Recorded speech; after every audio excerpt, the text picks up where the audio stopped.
ஆண்டவராகிய இயேசு கிறிஸ்து நாமத்தில் உங்கள் யாவருக்கும் என் அன்பின் நல்வாழ்த்துக்கள். மீண்டுமாக ஒரு தீர்க்க தரிசன உலகம் நிகழ்ச்சியிலே உங்கள் யாவரையும் சந்திப்பதில் கர்த்தருக்குள் நான் அதிக மகிழ்ச்சி அடைகிறேன். தீர்க்க தரிசன உலகம் என்ற இந்த நிகழ்ச்சி கர்த்தருடைய தீர்க்க தரிசனங்கள், ஒரு தீர்க்க தரிசனத்தை எப்படி நம்ம அடையாளப்படுத்துவது, ஒரு தீர்க்க தரிசனம் உண்மையான தீர்க்க தரிசனமா அல்லது மனதிலிருந்து தோன்றுகிற மாம்சீகத்திலிருந்து வருகிற தீர்க்க தரிசனமா அல்லது பிசாசு வஞ்சகத்துக்கு ஏதுவாக கள்ள தீர்க்க தரிசன ஆவியினால் உரைக்கிற தீர்க்க தரிசனமா என்பதை கண்டுகொள்ள வேண்டியது அவசியம். நீங்கள் எல்லா ஆவிகளை நம்பாமல் அது கர்த்தரிடத்திலிருந்து வந்ததா என்று ஆராய்ந்து அறியணும். நீங்கள் எல்லாவற்றையும் நம்பாமல் யாவற்றை சோதித்து பார்த்து நலமானதை பிடித்து கொள்ளுங்கள் என்று கர்த்தருடைய வேதம் நமக்கு ஆலோசனை தருகிறது. கடைசி காலத்தில் தீர்க்க தரிசனங்களில் தான் நிறைய குழப்பங்கள், பல குழப்பங்களை கொண்டு வருகிற தீர்க்க தரிசிகள் கடைசி காலத்தில் எழும்புகிறார்கள். இதனால தான் ஒரு உண்மையான தீர்க்க தரிசனத்தினுடைய அடையாளம் எப்படி இருக்கும் என்பதை வேதத்தை கொண்டு நம்ம அறிந்து கொள்ள முற்படுகிறோம். இந்த நிகழ்ச்சியினுடைய நோக்கமே அதுதான். இந்த நிகழ்ச்சியில் என்னுடைய அனுபவத்தையோ அல்லது வேற இப்போ இருக்கிற சமகால தீர்க்க தரிசிகளின் அனுபவத்தையோ பற்றி நம்ம சொல்லாமல் வேதத்திலே காட்டப்பட்டிருக்கிற நம்முடைய முற்பிதாக்கள் ஆகிய தீர்க்க தரிசிகள் அவர்கள் மூலம் உரைக்கப்பட்ட தீர்க்க தரிசனத்தை கொண்டு ஒரு உண்மையான தீர்க்க தரிசனம் இப்படித்தான் இருக்கும் என்பதற்கான இலக்கண விதிமுறைகளை தெரிந்து கொள்ளத்தான் இந்த நிகழ்ச்சி. நீங்கள் இந்த நிகழ்ச்சியை ரொம்ப கவனமாக கவனித்து பார்க்கணும். சில காரியங்களை குறிப்பெடுத்து கொள்ளணும். அதை மேலதிகமாக நீங்கள் வேதத்தில் தேடி இன்னும் சில புதிய விஷயங்களை கண்டுபிடிக்கணும். அதுதான் அவங்க சொல்லிட்டாங்களே அவ்வளோதான் அப்படின்னு நின்று விடாமல் நாமும் இதை தொடர்ந்து ஆராய்ச்சி பண்ணி பல புதிய தகவல்களை நம்ம தெரிந்து கொள்ளணும். ஒரு தீர்க்க தரிசனத்துடைய அடையாளங்கள் எப்படி இருக்கும்? ஒரு தீர்க்க தரிசனம் முழுமை பெற்ற ஒரு ஆரோக்கியமான தேவனிடத்தில் வந்த ஒரு தீர்க்க தரிசனம், அதை எப்படி அடையாளப்படுத்துவது என்பதை பற்றி தான் போன 2 வாரங்களில் நம்ம தியானித்து கொண்டு வருகிறோம். கர்த்தர் ஒரு காரியத்தை பேசினா அது பெர்ஃபெக்டாக இருக்கும். ஒரு தீர்க்க தரிசனத்தை கர்த்தர் வெளிப்படுத்தி சொன்னால் அது ஒரு முழுமை பெற்ற ஒரு ஆரோக்கியமான தீர்க்க தரிசனமாக தான் இருக்கும். இதில் நமக்கு எந்த மாற்று கருத்தும் சந்தேகத்திற்கும் இடமில்லை. அதை குறித்து நம்ம பார்க்கும்போது மனிதர்களை குறித்து சொல்லுகிற தீர்க்க தரிசனங்கள் மாறிவிட வாய்ப்பு இருக்குது. மனிதர்கள் மாறும்போது அவர்களை குறித்து சொல்லப்பட்ட தீர்க்க தரிசனம் நன்மையோ தீமையோ அது மாறுவதற்கு வாய்ப்பு இருக்குது. அதை குறித்து நம்ம பார்த்தோம். கர்த்தர் ஒரு தீர்க்க தரிசனத்தை மனிதர்களுக்கு வெளிப்படுத்தி சொல்லும்போது நன்மையை குறித்து பேசினால், என்னென்ன நன்மையை செய்ய போகிறேன் அப்படின்னு சொன்னால் அந்த தீர்க்க தரிசனத்தினுடைய இலக்கணம் அது எப்படி இருக்கும்? கர்த்தர் ஒரு தீமை வருகிறது என்பதை பற்றி சொன்னால் அதனுடைய இலக்கணம் எப்படி இருக்கும் அப்படிங்கிறத நம்ம அதற்கு அடுத்து வந்த போன வாரத்தில் நம்ம தியானித்தோம். இதெல்லாம் எதுக்கு தியானிக்கிறோம்?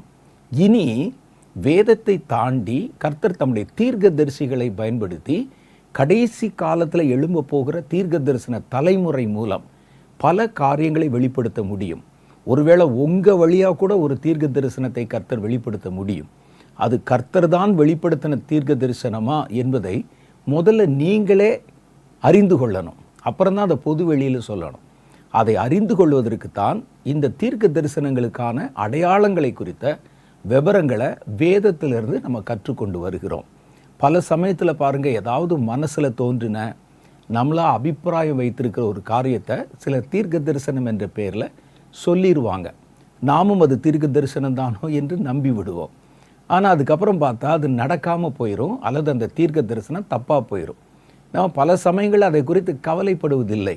அவர் சொன்னாரே, இவர் தான் அப்படின்னு சொன்னாரே, அது ஏன் நடக்கலை அப்படிங்கிற பற்றி நம்ம யோசிக்கிறது இல்லை.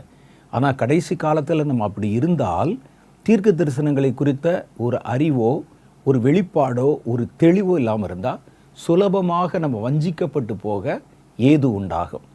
ஏன்னா கடைசி காலத்தில் அந்தி கிறிஸ்து இந்த உலகத்துக்கு வருவது எப்படி உண்மையோ அதே போல் அந்தி கிறிஸ்துவோடு கள்ள தீர்க்க தரிசியும் வெளிப்படுவான் என்று கர்த்தருடைய வேதம் சொல்லுது.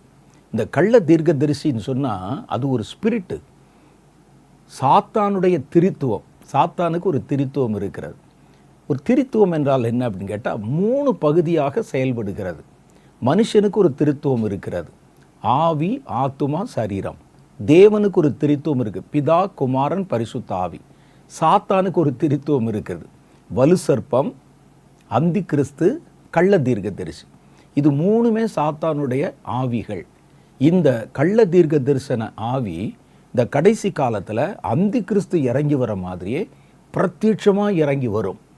அந்த நேரத்தில் இந்த தீர்க்க தரிசனங்களை குறித்த ஒரு தெளிவான புரிதல் இல்லாவிட்டால் நம்ம அது பார்க்குற காரியங்களையோ கேட்குற காரியங்களையோ கள்ள தீர்க்க தரிசி செய்த அற்புதங்களாலோ வஞ்சிக்கப்பட்டு போக ஆபத்து இருக்கிறது. அதனால தான் நமக்கு கிடைத்திருக்கிற இந்த காலகட்டத்தில் இப்போவே நம்முடைய இருதயத்தை நம்ம ஆயத்தப்படுத்தி கொள்ளுகிறோம். சொல்லப்படுகிற எல்லாவற்றையும் நம்பி பின்னால் போயிடாமல், அதை ஏற்றுக்கொண்டு வேறு பாதையில் வழி விலகி போயிடாமல், வேதம் நமக்கு உறுதுணையாக இருக்கிறது. வேதத்தில் சொல்லப்பட்ட தீர்க்க தரிசனங்கள் கர்த்தரால் வெளிப்படுத்தப்பட்ட தீர்க்க தரிசனங்களாக இருக்கிறதுனால அதுதான் ஒரு உண்மையான தீர்க்க தரிசனங்களுக்கு அடையாளமாக வைக்கப்பட்டிருக்கிறது. நம்ம எந்த ஒரு தீர்க்க தரிசனம் சொன்னாலும் வேதத்தோடு அது புரிந்து போகுதான்னு பார்க்க சொல்கிறோம்ல. வேதத்தில் இருக்கிற தீர்க்க தரிசிகள் தீர்க்க தரிசனங்களின் சாயலை இனி வருகிற காலத்தில் எழும்புகிற தீர்க்க தரிசிகளும் தீர்க்க தரிசனங்களும் பெற்றிருந்தால் நீங்கள் அதை தாராளமாக நம்பலாம். ஆனால் அது வேதாகம தீர்க்க தரிசனத்திற்கும் வேதாகம தீர்க்க தரிசிகளுக்கும் எதிராக மாறுபட்டு காணப்பட்டால் அது நிச்சயமாகவே கள்ள தீர்க்க தரிசனத்தின் ஆவி அப்படிங்கிறத புரிந்து கொள்ளலாம். சரி, இன்னைக்கு நம்ம என்ன பார்க்க போகிறோம் அப்படின்னு சொன்னால், தீர்க்க தரிசனத்துடைய வகைகள். முதல்ல நம்ம பார்த்தோம் தீர்க்க தரிசனத்துடைய அடையாளங்கள். ஒரு தீர்க்க தரிசனம் முழுமையாக இருந்தால் அந்த தீர்க்க தரிசனத்தில் என்னென்ன அம்சங்களெல்லாம் இருக்கும் என்பதை பற்றி நம்ம பார்த்தோம். இப்போ நம்ம பார்க்க போகிறது தீர்க்க தரிசனங்களுடைய வகைகள். இப்போ பார்த்திங்கன்னா சில காரியங்கள் ஒன்றா தான் இருக்கும், ஆனால் அதில் வகைகள் இருக்கும். பார்க்கலாம். ஒரு வாழைப்பழம் இருக்குதுன்னு வச்சுக்கிங்களேன். நம்ம பொறுத்தளவில் பனானா தான் எல்லாம், அது வாழைப்பழம். ஆனால் அதில் நிறைய வகைகள் இருக்கிறது. 3000 வகை இருப்பதாக சொல்கிறாங்க.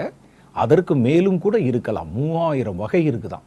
அது மாதிரி வெளிப்பார்வைக்கு தீர்க்க தரிசனம்தான். அந்த தீர்க்க தரிசனத்தில் பல வகையான தீர்க்க தரிசனங்கள் இருக்கிறது. ஒரு தீர்க்க தரிசனத்தை நீங்கள் வாசிக்க நேரிட்டாலோ அல்லது ஒரு தீர்க்க தரிசனத்தை கர்த்தர் உங்களுக்கு வெளிப்படுத்தினாலோ அல்லது ஒருவரிடத்தில் வெளிப்படுத்தின தீர்க்க தரிசனத்தை நீங்கள் கவனிக்க நேரிட்டாலோ முதல்ல என்ன செய்யணும்னு சொன்னால், இந்த தீர்க்க தரிசனம் எந்த வகையை சார்ந்தது அப்படிங்கிறத நம்ம தெளிவாக தெரிஞ்சுக்கிறணும். பொதுவாக பார்த்திங்கன்னா மேலோட்டமாக ஒரு பார்வை பார்த்தா எல்லாமே தீர்க்க தரிசனமாக தான் தெரியும். நாம் தீர்க்க தரிசனம் என்பதற்கு என்ன அடையாளம் வச்சுருக்கிறோம்? ஒருவர் இப்போ சும்மா பேசுகிறேன் நான், இதை பிரசங்கம் என்று சொல்லுவோம். ஒரு நண்பர்களோட பேசி கொண்டிருக்கிறோம், அதை உரையாடல் என்று சொல்லுவோம். இதே காரியத்தை அவர் ஜெபம் பண்ணும்போது கண்ணை மூடிக்கொண்டு கொஞ்சம் அந்நிய பாஷை பேசி கொஞ்சம் ஆவியில் நிறைந்து கர்த்தர் சொல்லுகிறார் அப்படின்னு சொல்லிட்டா தீர்க்க தரிசனம்னு சொல்லிடுவோம். அப்போ தீர்க்க தரிசனம் என்றால் நம்மை பொறுத்தளவில் ஒருவர் ஜெபத்தில் தான் கேட்கிறதாக தான் உணர்கிறதாக கர்த்தர் தனக்கு உணர்த்துகிறதாக காண்பிக்கிற ஒன்றை ஜெபத்தில் இருந்து பேசினால் நம்மை பொறுத்தளவில் அது தீர்க்க தரிசனம். ஆனால் இன்னும் அதுக்குள்ளே போய் பார்த்தீங்கன்னா அது உண்மைதான். பரிசுத்த மனிதர்கள் பரிசுத்த ஆவியினால் ஏவப்பட்டு பேசினார்கள் என்று பேதுரு அதை பற்றி சொல்லுவான். தீர்க்க தரிசனம்னா என்ன? அது ஒரு காலும் மனிதனுடைய சுய சித்தத்தினால் உண்டானது அல்ல. ஒரு மனுஷன் தன்னுடைய சுய விருப்பத்தின்படி தான் கேள்விப்பட்ட அல்லது தான் அறிந்திருக்கிற தான் அபிப்பிராயப்படுகிற ஒன்றை அவன் பேசுவதற்கு பேர் தீர்க்க தரிசனம் அல்ல. அது சுய மனதிலிருந்து சுய ஞானத்திலிருந்து தோன்றின காரியம் அல்ல. இன்றைக்கி நிறைய இடங்களில் பார்த்திங்கன்னா அனுமானம் அப்படின்னு ஒன்று இருக்குது. அனுமானம் பண்ணுவது ஒரு ப்ரொடிக்ஷன். அப்படின்னா ப்ரொடிக்ஷன் என்று சொன்னால் ஒரு காரியத்தை பார்க்கும்போது இது அடுத்து இப்படி வர்றதுக்கு வாய்ப்பு இருக்குது, இது இப்படி வரும் அப்படின்னு அனுமானத்தில் பேசுகிறவங்க. அதை கர்த்தருடைய ஊழியக்காரில் பல பேர் தீர்க்க தரிசனம் என்ற பெயரில் சொல்லிடுவாங்க. அது கர்த்தர் வெளிப்படுத்தி சொல்கிறதில்ல, இவர் அனுமானிக்கிறது. இது அடுத்து இப்படி தான் வரும், இப்படி தான் இருக்கும் அப்படிங்கிற மாதிரி சொல்லி இதுதான் நடக்கும் அப்படின்னு சொல்லிடுவாங்க. உங்களுக்கு ஞாபகம் இருக்கும், அமெரிக்காவில் இதற்கு முந்தின எலெக்ஷன் நடந்தபோது நிறைய ஊழியக்காரர்கள் அவங்க இப்போ இருக்கிற அமெரிக்க பிரசிடென்ட் அவர் அப்பொழுதும் எலெக்ஷனை நின்னார். அவருடைய பேரை சொல்லி தீர்க்க தரிசனம் உரைத்தார்கள். இவர்தான் வரப்போகிறார், கர்த்தர் எங்கூட வெளிப்படுத்தினார், கர்த்தர் என்கிட்ட பேசினார், அவர் வரப்போகிறார், நான் தரிசனத்தில் போய் பார்த்தேன், பரலோகத்தில் போய் பார்த்தேன், அங்கே இருக்கிற ஆலோசனை சங்கத்தில் உட்கார்ந்து கேட்டேன். இன்னும் ஒரு அம்மாள் சொல்லும்போது கர்த்தர் எனக்கு சுற்றிலும் ஒரு ட்ரம்பட் சத்தம், ஒரு எக்கால சத்தங்கள் கேட்கிறது, அதில் இவருடைய பேர் உச்சரிக்கப்படுகிறது, நானே கேட்டேன் அப்படிலாம் சொன்னாங்க. ஆனால் அந்த முறை நடைபெற்ற எலெக்ஷனில் இவர் பிரசிடெண்ட்டாக தேர்வு செய்யப்படவில்லை. உடனே கர்த்தர் இப்போது அந்த எண்ணத்தை மாற்றி கொண்டார். கர்த்தர் அப்படிலாம் மாற்ற மாட்டார், அவர் மனுஷனா. உடனே அதுக்கு ஏதாவது சப்பக்கட்டு கட்டணுமே. கர்த்தர் ஒரு காரியத்தை எதிர்பார்த்து செய்தார், ஆனால் இவர் அந்த எலெக்ஷனில் அப்படி நடந்ததுனால கர்த்தர் தன்னுடைய எண்ணத்தை மாற்றி கொண்டார். அப்படிலாம் நிறையா கதை சொன்னாங்க. இது எதனால் வருகிறதுன்னு சொன்னால், அவர்கள் கேள்விப்படுகிற நியூஸ் எல்லாம் பார்க்குறாங்க, இவருக்கு ஆதரவு அதிகமாக இருக்கிறதை போல தெரிகிறது. உடனே அதை தன் மனதிலே அவர்கள் அதை நினைக்கிறதுனால கர்த்தர் தான் பேசினாரோ என்று நினச்சிட்டு சொல்கிறவங்க இருக்கிறாங்க. தான் ஒரு காரியத்தை முன்னறிந்து ஒரு ப்ரொடிக்ட் பண்ணி அதை சொல்லும்போது ஜனங்கள் அதை நம்புவதற்காக கர்த்தர் பேசினார்னு அதுக்கு கொஞ்சம் பீட்டப் கொடுக்குறவங்களும் இருக்கிறாங்க. இதனால தான் இந்த தவறுகள் நடைபெறுகின்றன. அப்போ இதெல்லாம் வச்சு பார்க்க போகும்போது ஒரு தீர்க்க தரிசனத்தில் கர்த்தர் முழுமையாக ஒரு தீர்க்க தரிசனத்தை வெளிப்படுத்தணும் அப்படின்னா அது கர்த்தரிடத்திலிருந்து வந்த தீர்க்க தரிசனம் தானா? இந்த கடைசி காலத்தில் ஒரு தீர்க்க தரிசனத்தை நீங்கள் வாசிக்க கேட்கும் பொழுதும், அல்லது ஒருவர் உங்களுக்கு ஒரு தீர்க்க தரிசனத்தை உரைக்கும் போதும், அல்லது நீங்களே ஒரு தீர்க்க தரிசனத்தை கர்த்தர் உங்களிடத்தில் வெளிப்படுத்தும் போதும் நீங்கள் முதல்ல செய்ய வேண்டிய காரியம், அந்த தீர்க்க தரிசனம் எந்த வகையை சார்ந்தது அப்படின்னு நீங்கள் முதல்ல எடுக்கணும். ஏன்னா ஒவ்வொரு வகை சார்ந்த தீர்க்க தரிசனத்துக்கும் நம்ம ஒவ்வொரு விதமான எதிர்வினை ஆற்றணும். ஒரு தீர்க்க தரிசனம் சொன்னால் அதில் கர்த்தர் உங்கள்கிட்ட பேசினா நீங்கள் செய்வதற்கு அதில் ஒரு வேலை இருக்கும், அதைத்தான் அவர் சொல்லுவார். இல்லாட்டா சும்மா போகிறவனை நிற்க வச்சுட்டு பேசி ஒரு தீர்க்க தரிசனத்தை கர்த்தர் பேச வேண்டும் என்ற அவசியம் இல்லை. அப்போ ஒரு தீர்க்க தரிசனத்தை கர்த்தர் உங்களுக்கு வெளிப்படுத்தினால், அல்லது யார் மூலமாகவது வெளிப்பட்ட ஒரு தீர்க்க தரிசனத்தை நீங்கள் கவனிக்க நேர்ந்தால், அல்லது வேதாகமத்தில் சொல்லப்பட்ட ஒரு தீர்க்க தரிசனத்தை வாசிக்க நேர்ந்தால், முதல்ல நீங்கள் இந்த தீர்க்க தரிசனம் எந்த வகையை சேர்ந்தது என்ற வகையை நீங்கள் பிரித்து கொள்ளணும். இந்த தீர்க்க தரிசனம் இந்த வகையை சேர்ந்தது அப்படின்னு முதல்ல பிரிக்கணும். அதில் சில வகைகளை குறித்து தான் நான் உங்களுக்கு இந்த வாரத்தில் சொல்ல போகிறேன். முடிஞ்ச அளவுக்கு சொல்லுகிறேன், அப்படி இல்லாட்டா அடுத்த வார நிகழ்ச்சியிலையும் நம்ம இதை குறித்து ஆழமாக டிஸ்கஸ் பண்ணலாம். முதல் தீர்க்க தரிசன வகை, இந்த தீர்க்க தரிசனம் உரியவரிடத்திலே உரைப்பதற்கான தீர்க்க தரிசனம். இந்த தீர்க்க தரிசனம் யாருக்காக சொல்லப்படுகிறதோ, யாரை மையப்படுத்தி சொல்லப்படுகிறதோ அவரிடத்தில் சொல்லுவதற்காக கர்த்தர் சொல்லுவார். அது ஒரு தேசத்துக்காக இருக்கலாம், அல்லது ஒரு தனிப்பட்ட மனிதருக்காக இருக்கலாம், அல்லது தனிப்பட்ட ஒரு ஆளுகை செய்கிறவருக்காக இருக்கலாம். அதை உரியவர்கள், அது ஒரு தேசமாக இருந்தாலும் சரி, ஒரு ஆளுமை செய்கிற ராஜாவாக இருந்தாலும் சரி, அல்லது வேற ஒரு பெரிய மனிதர்களாக இருந்தாலும் சரி, இது யாருக்குரிய தீர்க்க தரிசனம்? இந்த தீர்க்க தரிசனம் உரியவர்களிடத்தில் சேர்ப்பதற்கான தீர்க்க தரிசனமா அப்படின்னு அது ஒரு வகை தீர்க்க தரிசனம் இருக்குது.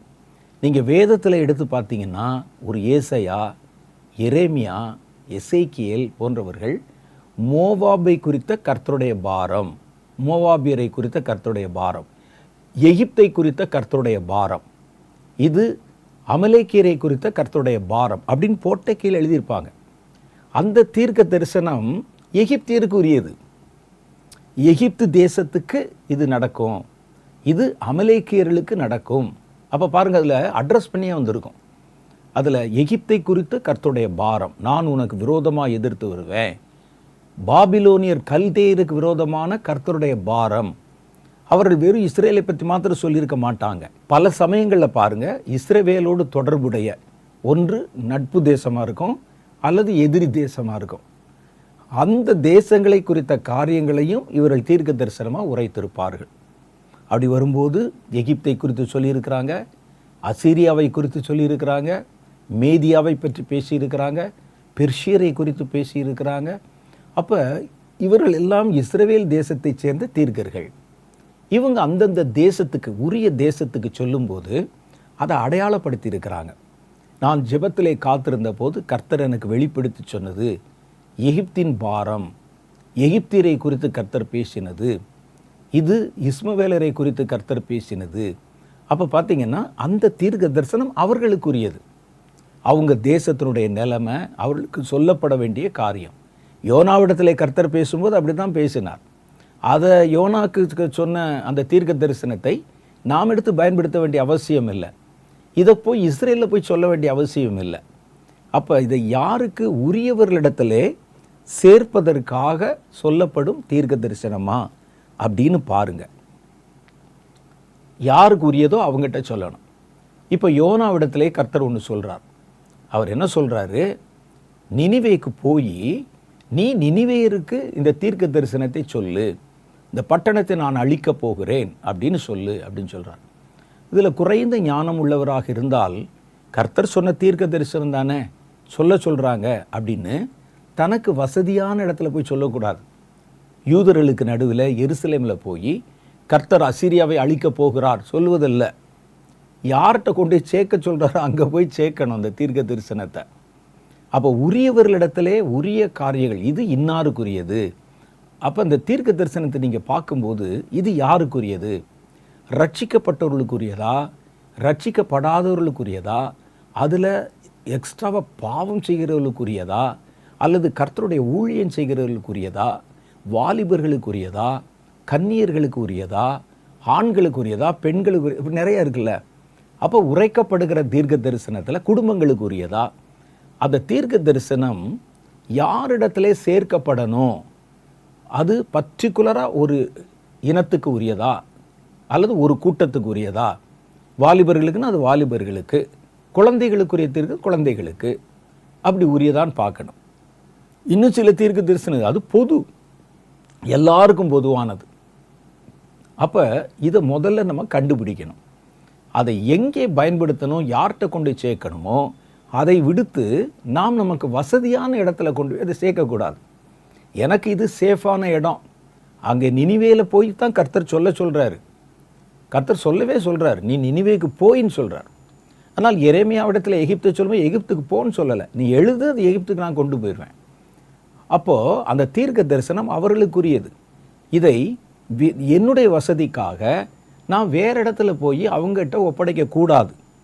அப்போ அது உரியவர் இடத்துல சேர்க்க வேண்டிய தீர்க்க தரிசன வகை வருகிறதா? அல்லது சில சமயங்களில் தனிப்பட்டு ஒரு காரியத்தை பேசுகிறதை பொதுவில் எல்லாருக்கும் உரியதாக மாற்றிவிடக்கூடாது. எனக்கு தெரிந்த ஒரு சபை போதகர் ரொம்ப வருஷத்துக்கு முன்னால், ஒரு 30 வருஷத்துக்கு முன்னால் அவர் ஒரு சபை ஆரம்பித்து அதில் நடத்தி கொண்டிருக்கிறார். திடீர்னு நல்ல சபை வளர ஆரம்பித்தது. கர்த்தர் ஒரு நாள் அவரிடத்துல ஒரு காரியத்தை வெளிப்படுத்தி பேசினார். அவர் சொன்னார், நீ உன்னுடைய உணவிலே இந்தந்த பொருட்களை சேர்க்க வேண்டாம். ஒரு சின்ன உதாரணத்துக்கு காஃபி சாப்பிடாத, ஒரு டீ சாப்பிடாத, அதை தவிர்த்து விடு அப்படின்னு சொன்னார். அது அவருடைய சரீரத்துக்காகவோ அல்லது அவர் ஒருவேளை அதில் அடிக்ட் மாதிரி இருந்ததுனாலேயோ கர்த்தர் நீ அதை அவாய்ட் பண்ணிடு அப்படின்னு சொல்லிட்டார். ஆனால் இவர் அதை என்ன செய்தார் என்றால், சபையில் சொல்லி கர்த்தர் சொல்லிட்டாரு, காஃபி டீ சாப்பிட்றது பாவம்னு சொல்லிட்டார். நான் ஒரு உதாரணத்துக்கு காஃபி டீன்னு சொல்கிறேன். கர்த்தர் அதை பாவம் என்று சொல்லிவிட்டார். நீங்கள் யாருமே அதை இனிமேல் பானம் பண்ணக்கூடாதுன்னு அதை ஒரு உபதேசமாகிட்டார். நிறைய இடத்துல அப்படி தான் ஒரு பர்டிகுலராக ஒரு தனிப்பட்ட மனிதருக்கு சொல்லுகிற ஒரு காரியத்தை, என்னுடைய சூழ்நிலை வேறையாக இருக்கும், உங்கள் சூழ்நிலை வேறையாக இருக்கும். கர்த்தர் தனிப்பட்டு ஒரு காரியத்தை சொன்னால் அதை உபதேசமாக்கிடுவாங்க. அது எதனால் வருதுன்னா, இது யாருக்குரியது என்ற அந்த தெளிவு நமக்கு கிடைக்காததுனால. பல சமயங்களில் இப்படித்தான் கர்த்தர் யாருக்காவது சொன்னதை, பட்டணத்தை கவிழ்ப்பேன் அப்படின்னு நினிவேக்கு சொல்லுனா, நான் எருசலேம் எந்தெந்த ஊரில் பட்டணம் இருக்கோ எல்லா இடத்துலையும் போய் கர்த்தர் கவிழ்த்த போகிறார் சொல்லிட்டு போகக்கூடாது. அப்போ முதல்ல நம்ம அறிய வேண்டிய காரியம், உரியவர்களிடத்தில் சேர்ப்பதற்கான தீர்க்க தரிசனமா? அப்படி ஒரு டைப் தீர்க்க தரிசனம் இருக்குது. அது பர்டிகுலராக அவர்களுக்கு மாத்திரம் உரியது, எல்லாருக்கும் பொதுவானது அல்ல, அல்லது வேறு யாருக்கோ உரியதும் அல்ல. எனக்கு வசதியானவங்ககிட்ட இப்போ அசிரியாவில் போய் சொன்னால் ராஜா கோவப்படுவான். அங்கே இருக்கிற மக்கள் கூட ஒரு மாதிரி முரட்டாட்டம் உள்ளவர்கள். அதனால் சாஃப்டான தேசத்தில் போய் இந்த தீர்க்க தரிசனத்தை சொல்லுன்னு சொல்லக்கூடாது. அப்போ இதில் நம்ம கவனமாக இருக்கணும். அப்போ இதில் அந்த பர்டிகுலராக உரைக்கிற தீர்க்க தரிசனத்தில் பல வகைகள், பல பிரிவுகள் இருக்குது. ஒன்று, அவர்களுக்கு அதில் இந்த தேசத்துக்கு வருகிற அழிவை பற்றி சொல்லலாம். அழிவை பற்றி, அது அவங்களுக்கு அந்த அழிவு வருதுன்னு சொன்னால் அவங்ககிட்ட போய் சொல்லணும். யோனா 1வது அதிகாரம் 1-2 ஆகிய வசனங்கள். அமித்தாயின் குமாரனாகிய யோனாவுக்கு கர்த்தருடைய வார்த்தை உண்டாகி, அவர், நீ எழுந்து மகா நகரமாகிய நினிவேக்கு போய் அதற்கு விரோதமாய் பிரசங்கி. பார்த்தீங்களா, கரெக்டாக சொல்லிட்டார், எங்கே கொண்டு போய் சேர்க்கணும். 2 அட்ரஸ் கொடுத்து அனுப்பிட்டார். அவர்களுடைய அக்கிரமம் என் சமூகத்தில் வந்து எட்டினது என்றார். அப்போது ஒரு அழிவை பற்றி கர்த்தர் சொல்லலாம் ஒருவேளை. அப்போ யோனா அதை விடுத்து தர்ஷீஸுக்கு போனார். அந்த தீர்க்க தரிசனம் தர்ஷீஸுக்குரியது அல்ல, அல்லது வேற ஒரு ஊருக்கு. ஒருவேளை அவர் நினச்சிருக்கலாம். ஏன் தர்ஷீஸுக்கு போனார் நமக்கு தெரியல. ஒருவேளை நாம் கொஞ்சம் கற்பனை பண்ணி பார்ப்போம். தர்ஷீஸனுடைய நிலைமை கூட அசீரியாவை போலவே இருந்திருக்கலாம். ஒருவேளை அவர் நினச்சிருக்கலாம், நினிவேல செய்கிற அதே காரியத்தை தானே தர்ஷீஸ்லையும் செய்கிறாங்க, இதை கொண்டு நம்ம அங்கே வேணால் பேசலாம்னு நினச்சி அவர் போயிருக்கலாம். பயந்து ஓடினார் என்றால் அவர் தர்ஷீஸு தான் போகணும்னு அவசியம் இருக்கா? தன் சொந்த ஊருக்கே போயிடலாமே, தர்ஷீஸுக்கு ஏன் கப்பல் ஏறணும்?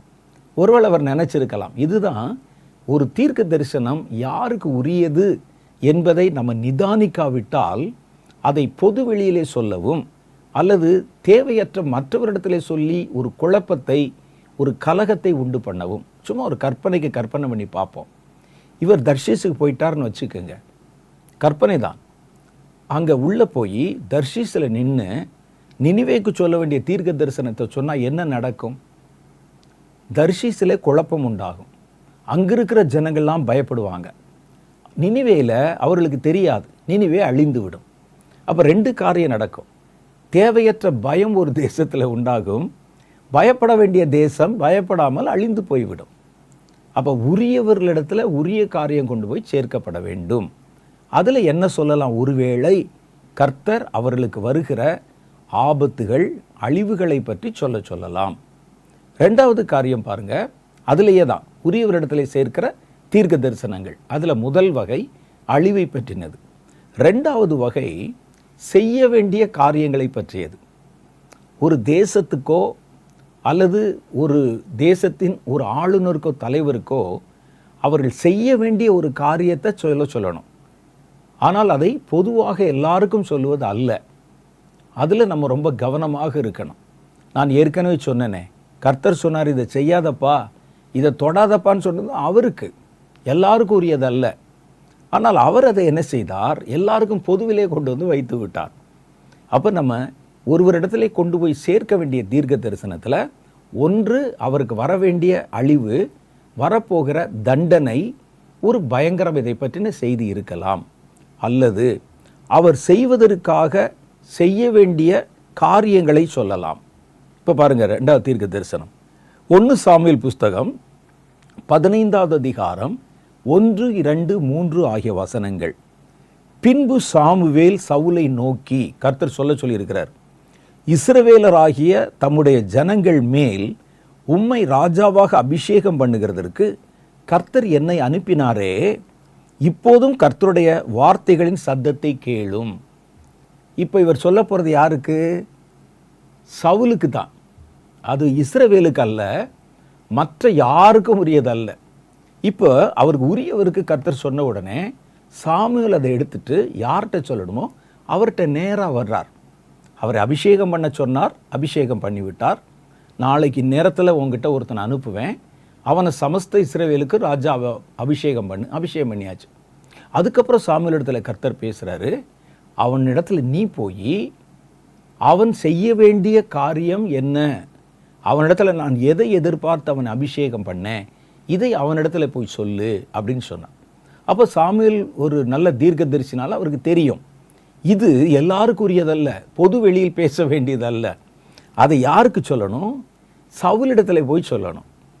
இப்போ நீங்கள் பார்த்தீங்கன்னா, இப்போ யூடியூப்பில் உட்காந்துக்கிட்டு ட்ரம்ப்புக்கு கர்த்தர் சொல்லுகிற வார்த்தை அல்லது இவருக்கு சொல்லுகிற வார்த்தைன்னு பொது வெளியில் பேசுகிறதெல்லாம் நம்ம பார்க்குறோம். ஆனால் இங்கே பாருங்கள், இவர் பொது வெளியில் எங்கேயுமே பேசலை. அவர் நேராக கடந்து போய் சவுலிடத்திலே சொல்லுகிறார். என்ன சொல்கிறாரு? உம்மை ராஜாவாக கர்த்தர் அன்னைக்கு அபிஷேகம் பண்ணார்ல, இப்போ கர்த்தர் நீர் செய்யும்படிக்கு சொல்லுகிற அவருடைய சத்தத்தை கேளும், அவருடைய தீர்க்க தரிசனத்தை கேளும். சேனைகளின் கர்த்தர் சொல்லுகிறது என்னவென்றால், 1 சாமுவேலில் 15வது அதிகாரம் 1-3 வரைக்கும் வாசிக்கிறேன். சேனைகளின் கர்த்தர் சொல்லுகிறது என்னவென்றால், இஸ்ரவேலர் எகிப்திலிருந்து வந்தபோது அமலேக்கு அவர்களுக்கு வழிமறித்த செய்தியை மனசிலே வச்சிருக்கிறேன். அமலேக்கு இஸ்ரவேலர்கள் எகிப்திலிருந்து மோசே கொண்டான போது அவர்களை பிரயாணத்தை தடை செய்வதற்கு அமலேக்கு எதிர்த்து நின்று சண்டை போட்டான். அவன் செய்தது தவறு, அதை நான் என் மனசில் வச்சிருக்கிறேன். இப்பொழுதும் நீ போய் அமலேக்கை மடங்கடித்து அவனுக்கு உண்டான எல்லாவற்றையும் சங்கரித்து அவன் மேல் இரக்கம் வைக்காமல் புருஷரையும் ஸ்திரீகளையும் பிள்ளைகளையும் குழந்தைகளையும் மாடுகளையும் ஆடுகளையும் ஒட்டகங்களையும் கழுதைகளையும் கொன்று போட கடவாய் என்றார். அப்போ இவருக்கு ஆண்டவர் சொல்கிறாரு, உன்னை நான் அபிஷேகம் பண்ணியிருக்கிறேனே, இப்போ உன்னை நான் எதுக்கு ராஜாவை அபிஷேகம் பண்ணியிருக்கிறேன்? நீ முதல்ல செய்ய வேண்டிய ஒரு ப்ராஜெக்ட். அமலேக்கு தேவனுடைய ஜனங்களுக்கு செய்த தீமையை, அவருடைய பிரயாணத்தை தடை செய்ததை அறிந்திருக்கிறேன். அதை என் மனசில் வச்சிருக்கிறேன். அவங்கள பழி வாங்கணும்னு சொன்னால் அவர்களுக்கு அப்போ ராஜா இல்லை.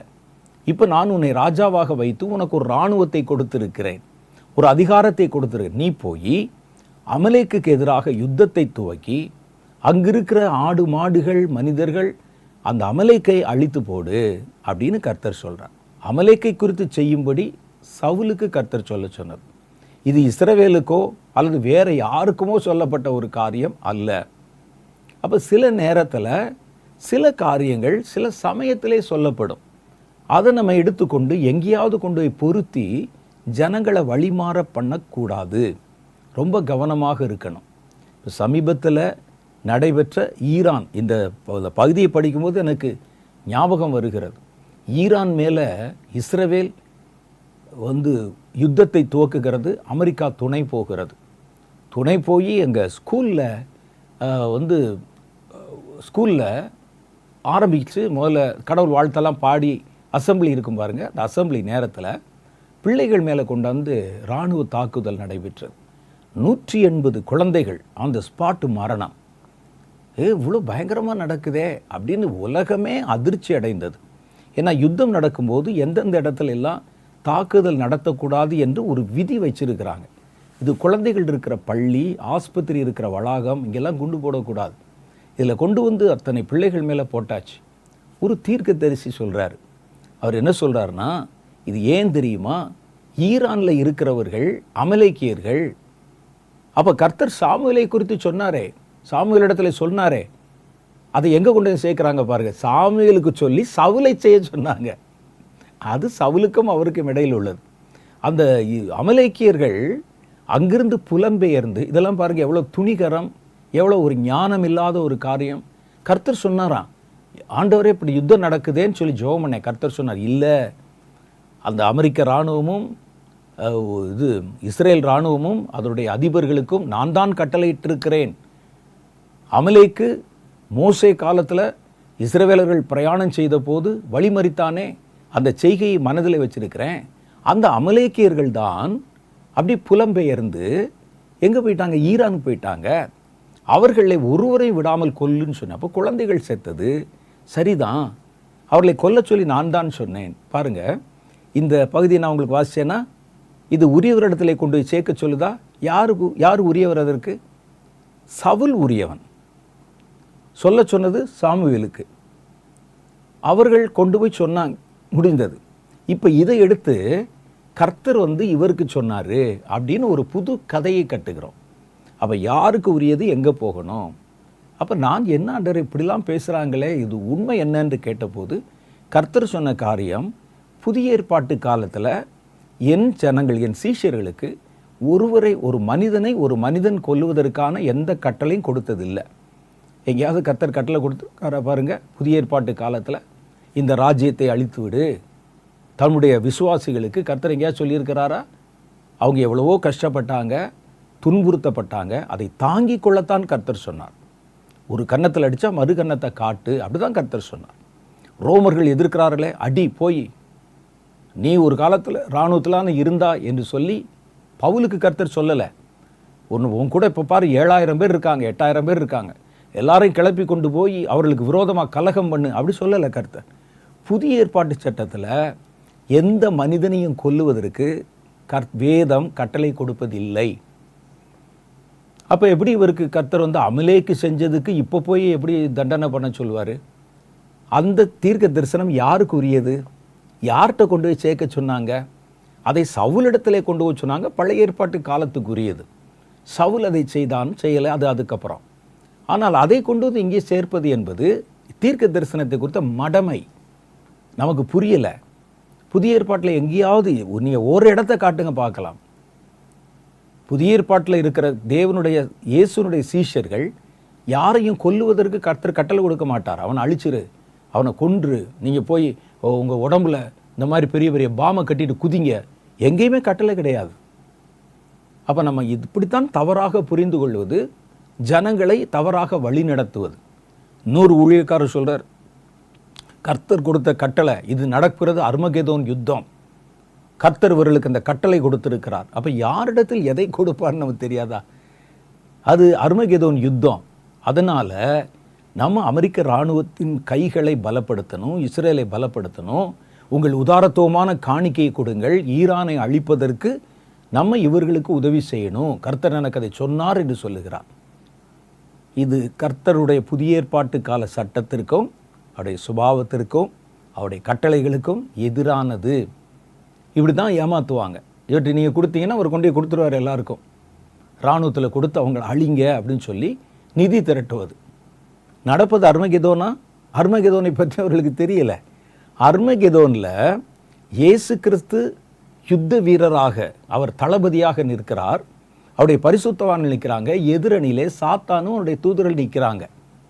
அப்போ இது அர்மகெதோன் என்றால் இதில் ஆட்டுக்குட்டியானவர் வரணுமே. யார் ஆட்டுக்குட்டியானவர்?